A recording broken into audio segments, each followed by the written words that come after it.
ಆತ್ಮೀಯ H16 news ಅರ್ಥಾತ್ ಹೇ ಸಿದ್ದರಾಮ್ಗೆ ಸ್ವಾಗತ. ನಾನು ನಿಮ್ಮ MI ಅಥವಾ ಮಲ್ಲಪ್ಪ ಜೋತವರ ಆತ್ಮೀಯರೇ, ನೀವು ನೋಡಿದ್ದೀರಿ ಮ್ಯಾಚ್ ಆಲ್ರೆಡಿ. ಒಂದು ಕಡೆಗೆ ನಮ್ಮ RCB ಗೆದ್ದರೆ, ಇನ್ನೊಂದು ಕಡೆಗೆ ಡೆಲ್ಲಿ ಕ್ಯಾಪಿಟಲ್ಸ್ ನಿನ್ನೆ ಮ್ಯಾಚ್ಗಳು ಗೆದ್ದಿದ್ದಾರೆ ಅನ್ನೋದು ನಿಮ್ಗೆ ಗೊತ್ತಿರುವಂಥ ವಿಷಯ. ಈ ಎರಡು ಗೆಲುವುಗಳಿಂದ ಈ ಸಂದರ್ಭದಲ್ಲಿ ಯಾರು ಪ್ಲೇ ಆಫ್ಗೆ ಬರುವಂಥವರು ಅನ್ನುವಂಥ ಒಂದು ಮಾತು ಮೂಡುವ ಜೊತೆಗೆ ಆಲ್ರೆಡಿ RCB ಎಂಟರ್ ಆಯಿತು ಪ್ಲೇ ಆಫ್ನಲ್ಲೇ ಅನ್ನೋದು ಫಿಕ್ಸ್ ಆದರೆ ಇನ್ನುಳಿದ 3 ಟೀಮ್ಗಳು ಯಾವ್ಯಾವು ಅನ್ನೋದು ಇನ್ನೂ ಕುತೂಹಲಕರ ಆಗ್ಯದಂತ. ನಿನ್ನೆಯ RCB ಆಟ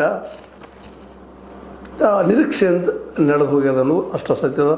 ಅದರಲ್ಲೂ ಮುಖ್ಯವಾಗಿ ವೆಂಕಟೇಶ್ ಅಯ್ಯರ್ ಒಂದು ರೀತಿಯಿಂದ ಇನ್ಚಾರ್ಜ್ ಕ್ಯಾಪ್ಟನ್ ಆಗಿ ಬಂದಂಥವರು, ರಜತ್ ಪಾಟೀದಾರ್ ಗೈರು ಹಾಜರಲ್ಲಿ ಬಂದಂಥ ವೆಂಕಟೇಶ್ ಅವರು ವಿರಾಟ್ ಅವ್ರ ಜೊತೆಗೆ ಆಡಿ ವಿರಾಟ್ ಆಟ ಆಡಿದ್ದು ನಿನ್ನೆಯ ಗೆಲುವಿಗೆ ಕಾರಣ ಅನ್ನೋದು ಎರಡು ಮಾತಿಲ್ಲ.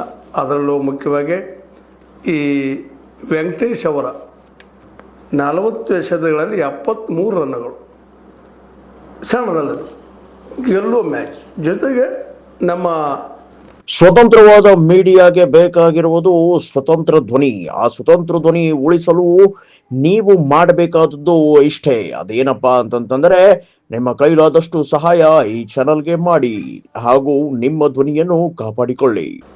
ಈ ವಿರಾಟ್ ಕೊಹ್ಲಿ ಅವರ ಆಟವೂ ಸಹ ವಿಶೇಷವಾಗಿ ಏನಾಗಿಬಿಟ್ಟಿದಪ್ಪ ಅಂದ್ರೆ ನಿನ್ನೆ ಮ್ಯಾಚನ್ನು ತಮ್ಮ ಕಡೆಗೆ ತೆಗೆದುಕೊಳ್ಳಲು ಬಹಳ ಪ್ರಮುಖ ಪಾತ್ರ ವಹಿಸಿಕೊಂಡು ಪಂಜಾಬ್ ಕಿಂಗ್ಸನ್ನು ಸಾಮಾನ್ಯದವರಲ್ಲ ಅವರು. ವಿಶೇಷವಾಗಿ ಶ್ರೇಯಸ್ ಅಯ್ಯರ್ ಬಳಗ ಮೊದಲಿನ ಎಲ್ಲ ಮ್ಯಾಚ್ಗಳನ್ನು ಗೆದ್ಕೊಂಡು ಬಂದಂಥದ್ದು. ಇನ್ನೇನಪ್ಪ ಈ ಸಲ ಟಾಪ್ 4ದೊಳಗೆ ನಿಶ್ಚಿತ ಜಾಗ ಅನ್ನುವಷ್ಟಲ್ಲೇ ನಿನ್ನೆ ಸೋತು ಮತ್ತು ಪ್ರಶ್ನಾರ್ಹ ಚಿಹ್ನೆಯನ್ನು ಮುಡಿಸ್ಕೊಂಡ್ಬಿಟ್ಟದೆ ನಿನ್ನೆ ಮ್ಯಾಚ್ನಿಂದ.